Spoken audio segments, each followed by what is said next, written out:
What's up everybody, Trinity here. In today's video, I'm going to be talking about and reviewing something I don't normally talk about and review here on the channel, but in case you've ever seen any videos by GO2, he's always flapping his gums about a supplement called GO2 MAX, one of the pills in his HTLT supplement line. And in this video, I'm going to talk about that. Does this stuff really work, and is it worth it? What's up everybody, Trinity here. Welcome back to the channel. As I said in the beginning of the video, today I am going to be talking about and reviewing GO2 MAX. This is a supplement on the HTLT supplement line. In case you've ever heard Greg Doucette here on YouTube, he talks a lot about this particular supplement in pretty much every single one of his videos. In case you don't already know, what I typically talk about here on the channel is comic books, comic book movies, and things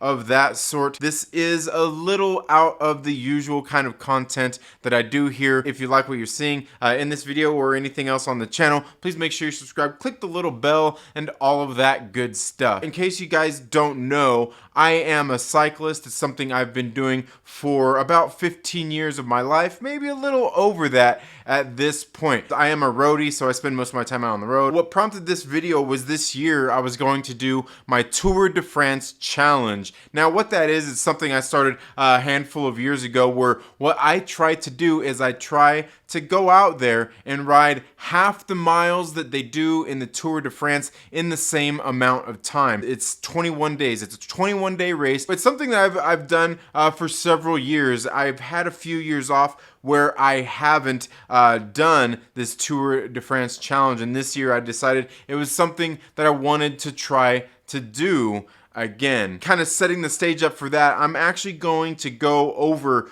all of the different years of my riding through the month of July, which is when the Tour de France takes place. As I said, it takes place over 21 days. It's 23 total. They have 2 rest days in there. It usually ends up being a little over 1,000 miles. Here where I live at, we've got a lot of flat roads and we've got a lot of canyon roads as well, so I can still get in plenty of climbing. Probably nothing as tough as the climbs that they're doing in the Tour de France, like Mount Ventoux. I do like to go out there and ride through the mountains as well. I'm going to go through the different years of my training here just to kind of set up and show you guys an example of exactly what I'm talking about, because in years past I was obviously younger, I was thinner, I had better cycling endurance. I think that kind of helps set the stage for exactly what I want to talk about with this particular product, this GO2 MAX, that the main ingredient in it is NMN. It's a precursor to NAD. I think it's NAD+. I have a supplement line that I have been taking myself from this supplement company that I've been taking since about 2002. GO2 MAX was something I added into my regimen just this year, actually just maybe about a week before I started this Tour de France challenge. Leading up into this year, I just put in, I don't know, maybe about a month to about 2 months worth of training, trying to start to cycle up, get my riding base back, and slowly building up to the miles that I had to do. I think during the month of June, I was really only riding about between 20 and 30 miles a day through those times. So here in July of this year, I actually ended up over doubling that. So for anybody out there, if you're just getting into cycling or anything like that, that's definitely nothing that you want to do out there, is doubling your output. I think they say, you know, if you're new to a sport like cycling and stuff like that, you really only want to increase your mileage maybe by about 10%. I want to say each week. You don't want to be making the kind of leaps that I did here this year going into this Tour de France challenge. Over the past 15 years or so, I've somewhat built a base up, even though these past few years I have gotten less riding in. And I do have a power meter on my bike, and I'm not even going to go into the numbers that we have on there. Right now I'm setting at about 205 pounds, and that's pretty much what I was through the whole month of July. I'm not doing this riding to try to lose weight or anything like that, and certainly when I was out there riding through these 21 days, putting in the kind of miles I was, which is about 50 miles per day, you want to make sure that you're well fueled, you're well rested, and things like that. So during this month is definitely not the kind of month that I'm trying to lose weight.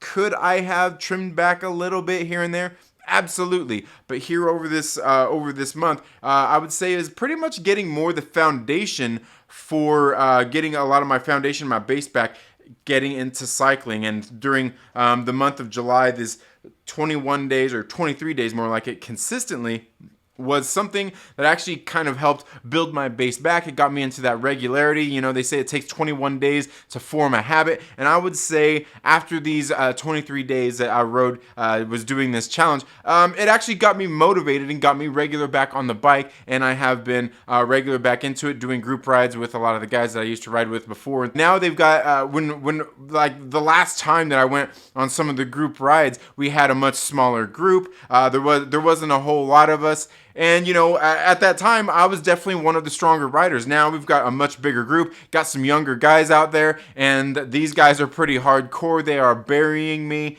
on some of these climbs as we are going out there. Since the tour has ended, I've kind of starting to get back my cycling fitness on the flat routes out to where we get out to the climbs on our normal ride. I'm able to hang in there with the group a little bit longer, which is really nice in group rides because as much as they make you push harder, you actually save energy when you're with the group rolling in the pace line as well. So a whole bunch of good things that happen when you're doing the group rides. And like I said, my speed has caught up. I've actually had my lactate threshold, according to my Garmin, has also increased here over the past couple of weeks. A lot of good things coming out of this. I'm going to go here into my calendar since 2011, in which I will show you just those different riding numbers and the consistency with which I have been riding that I really think helps tell the tale. I just added this stuff in this year. So in 2011 is when I obviously got my Garmin and started tracking my miles regularly. But here getting into my Tour de France challenge, you know, you can see, take a look at the calendar there for the year. But we can get here into the miles and see the consistency that I had going into July of 2011, the first week here, just tracking the weeks, just the weekly totals. Got 204.66 miles, 144.92, 149.85, and 126.33 on this next week. You know, so for the month, I didn't even come close to hitting it at only 680 miles for that month in 2011. But then we get here into 2012, we could see, you know, the riding consistency in which I had. June here or July here looks pretty spotty. Didn't even really come close at all to hitting my miles. Then we get here into 2013, and we could see, take a look at the calendar, see how it is, get here into July. And my consistency was a little more there, but I guarantee you I still didn't hit it this year. Within the month, I did. But like the first week, I got 288 miles. The second week, 234. The third week, 218. And the fourth week, 215. And I can tell you, just by looking at those numbers, I didn't, you know, those aren't the numbers that you need for the month. And I got total 1,021.42, and that's pretty much what you need for those 23 days. And that was in 2013. We get here into 2014. We can take a look at the consistency of the calendar here.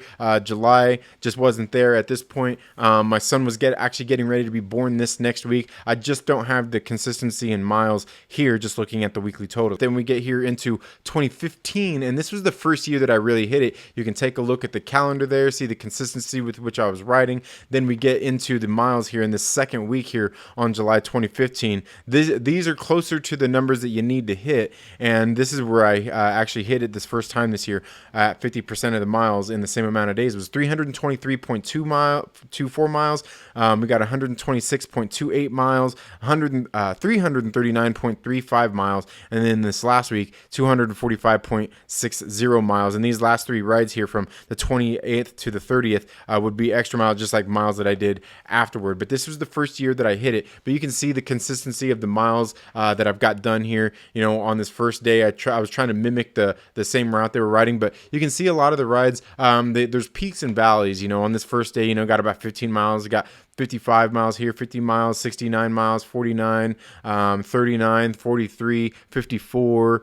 Here we got what, about 20, 10 miles here, you know. So just looking at these numbers and the consistency here in 2015, there were peaks and valleys for sure. Then we get here into 2016, and I know I hit it several years consistently. When we get here into 2016, I actually, you can see, you could just take a look at the calendar there, how much I was riding. Look at all that green filling the calendar there. That's a lot of green there. I was riding pretty regularly. But here, getting into these distances, it obviously started on July 2nd. We've for the first week we got 406.67 miles, 252.73 miles, 288.02, and then the last week we got 176.49. But it's really only these last 2 days here that would have been for my tour challenge, and I definitely hit my miles that year. Looking at the consistency, it's peaks and valleys: 70 miles, 56 miles, 72 miles, 60 miles, 39 miles.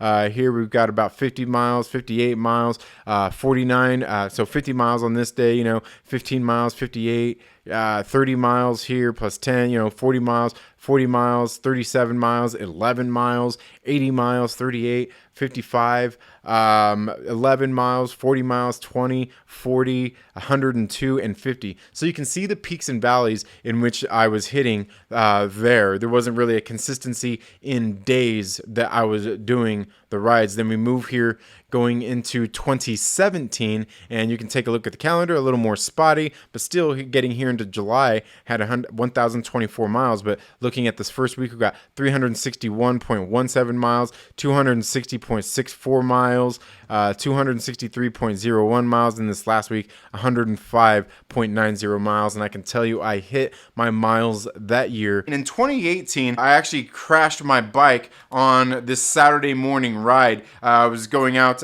we rode, me and a group of friends, we rode down to Santa Clarita. We were riding back, me and one of the other guys, we wanted to get a few extra miles. We were feeling good. And when we were out on one of our regular routes, I was coming out of a quarter, my front wheel washed out from under me. I ended up fracturing my collarbone, and this was, I want to say, mid to late June when this happened. And so by the time July came around, I was really kind of rehabilitating my collarbone still at that time. And you'll see here in 2018, I didn't get the miles I was looking for. 2018, and you can take a look at this calendar for the year, a little more spotty. We get here, and I can tell you just by looking at these numbers, I did not hit it this year in 2018, you know, with 188.5, 214.17, 121. So you can see the consistency with which I was doing the riding that year in 2018, when I obviously didn't hit it. We move here into 2019, and, you know, looking at July, I mean, do we even need to look at these numbers? I mean, look at the calendar, look at what I was doing. They're just not there. 220 miles, 135, 96, like just not there. Then we move here into 2020. We all know what happened that year, where you can see, you know, my overall calendar wasn't too bad, but getting here into July, obviously very spotty, you know, 47 miles, 60 miles. Like I had days where I hit more miles in other years past than I did in that full week for that year. Here in 2021 was a year I was actually trying to somewhat make a comeback. This particular year, after the Tour de France, I ended up getting hit by a car. I fractured my back in several spots. It was a pretty huge setback where I had to be off the bike for several months, and even since then been trying to get some mobility back in my back and just gaining my fitness back all together. Then we get here into 2020. This was actually the year I got hit by a car in September. But, you know, just looking at these numbers, you know, the consistency just isn't there, and I just didn't get it done. I remember I started off trying to get it done, but then we move into 2022. Again, things a little more spotty. I was working in July. I had a part-time job that I was working, hardly anything in July, so we don't even need to look at that. And then we look here into 2023, and that's when the numbers really start. You can see the calendar. the consistency. I was starting to pick it up in May. June, I was getting a little bit better, trying to go for it this year. But this year, you can take a look at these numbers and see the consistency. You can see the difference in the numbers here. And where we start off week 1, 351.37. Week 2, 306.17. Week 3, 314.86. And the last 2 days of the challenge, 88.04 miles. And this year I actually did hit it. But just looking at those weekly totals, you can see the consistency of the numbers that I was hitting every week, every day. And just look at the individual days: 53 miles, 55, 50, 56, 43, 49, 43, 56, 49. Rest day, I did 15. 50 miles, 43 miles, 50 miles, 42 miles, 50 miles, 60 miles, 17 on rest day, 49 miles, 49 miles, so basically 50 on those days, 51 miles, 37 miles, 60 miles, and 27 miles. And on this last day, I actually had enough miles, and I cut it short because we were getting ready to go out of town on a family vacation. As you can see, just looking at the numbers that we have there were years where I had peaks and valleys in a lot of those, but this year in 2023 was the first year that I had consistently gone out there and hit 50 miles every single day. It wasn't, I guess it kind of was easy to do. And as I said, it got me motivated and got me back on that regularity of my bike schedule. And I have been hitting it pretty hard since. And since the Tour de France has ended, I'm not trying to put in that amount of miles every single day. I've actually started hitting the weights again, so I can actually drop some weight, put on some muscle as well. I am in my mid 40s now. So, keeping lean muscle is something that I definitely want to do. This supplement, GO2 MAX right here, as I said, the main ingredient in it, man, I won't confess to know a whole bunch about this, but I will say that this supplement was a huge help in being able to go out there and do these miles consistently every single day. In the past, I was younger, I was more fit, I was thinner. I still had supplements that I took, but this right here, this GO2 Max is something that I felt the effects of what it was doing. Now, when I say I felt it, I mean that in the sense that I could tell when I was going out riding, I was able to get out there and ride consistently. My body felt good going out there and doing it day in and day out. I didn't have any mornings where I was waking up just groggy, tired, and didn't feel like I wanted to go out and ride. I was able to get on the bike, legs good and ready to go, where I can tell you it definitely wasn't that way the month before. When I say that I felt it, this supplement isn't anything you feel, because it's not like, it doesn't have like caffeine or anything in there. It's not something like you're gonna sit there and feel the effects of it. It's not like I said, it's not like caffeine and you're sitting there, your heart's racing and you get all jittery or anything like that. It's just something that you can tell is working as you are out there doing your exercise. As I said, I do take other supplements as well that have caffeine and stuff like that, pre-workouts and stuff like that in there, and I definitely feel the effects of those. But this supplement, the GO2 Max, I could tell how it was working by, I would get home from my rides, I would feel good, I had energy throughout the rest of my day, and I could have a full day and still, get to sleep at a decent time, wake up early in the morning, and I still felt good. I was waking up feeling great. And again, not anything that you feel, but you can feel it working, the effects of it. And I really do think that this supplement did help quite a bit. And when I first got this supplement, like I said, it was about a week or so before the Tour de France started. And I started out, because here on the bottle it says to start with one. It says start with one capsule. I took one capsule. I didn't really feel anything. I did that for like a couple of days. Didn't really feel much. And then I took 2 capsules, and I was like, oh, okay, well, I can feel this. I can feel the effects of this, the effects of it working, and just having that energy throughout the day and even during my ride. And there were days during this Tour de France challenge this year that instead of even taking 2, there were actually a couple of days, some of the days where I actually took 3 caplets instead of 2. And I will say that taking the 3 caplets, I wasn't like Superman or anything going out there. There was just days I felt like, man, I feel like I might need a little bit of extra boost on some of these these group rides, so I took the 3 pills. And did I feel a difference? Yeah, I felt a difference between taking 2 pills and 3 pills. Definitely between taking 1 pill, where the effects of taking 1 pill for my body size and everything, I didn't feel as much just taking 1 pill. But 2 pills, for me, I could definitely tell the difference. 3, certainly feeling it when I'm out there on the bike. And again, it just kind of made it easier to get on the bike, spin the legs, have energy throughout the day, recover, and still be able to go and hit it every morning. Now, I will say this supplement, while I do think this supplement is absolutely great, it's a little on the expensive side for a lot of the supplements that I take, especially when you go on there and order it and they have like some of the shipping and stuff like that. You know, a lot of companies are like that when it comes to shipping. You know, you pay, shipping these days especially is a little bit higher. And so it is a little bit more expensive than a lot of the other supplements I take.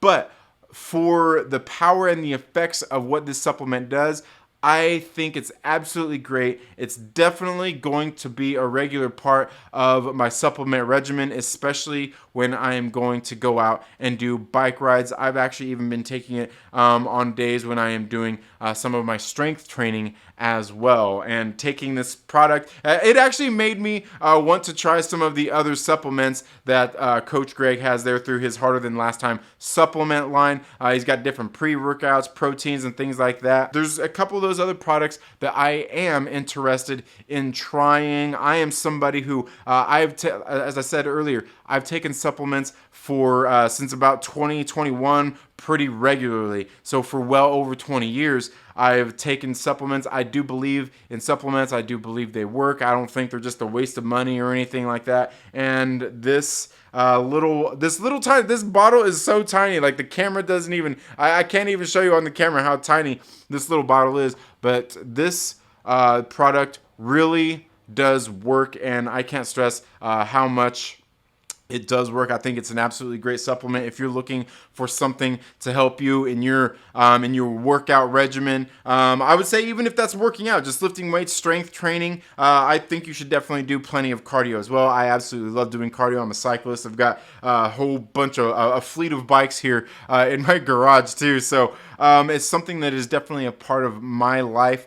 And I do like doing both. I like the endurance training that I get on the bike, and I certainly love hitting the weights as well. And this supplement is something I am definitely going to be taking for, I guess, as long as I can afford to take it and feel like I need it. Now, I'm not sponsored or anything here by Coach Greg and the HTLT supplement line or anything like that. I have no discount codes. You can go check out Greg Doucette's channel, where he talks about this supplement in pretty much every single one of his videos. He does have a code over there where you can get a discount when you go and buy this product online. Now, they also have some stuff like, like a recurring kind of membership thing on there, where you get a little bit of a discount if you're ordering multiple bottles at a time and have it shipping to you at regular intervals. So if you're interested in that, make sure that you go and check it out.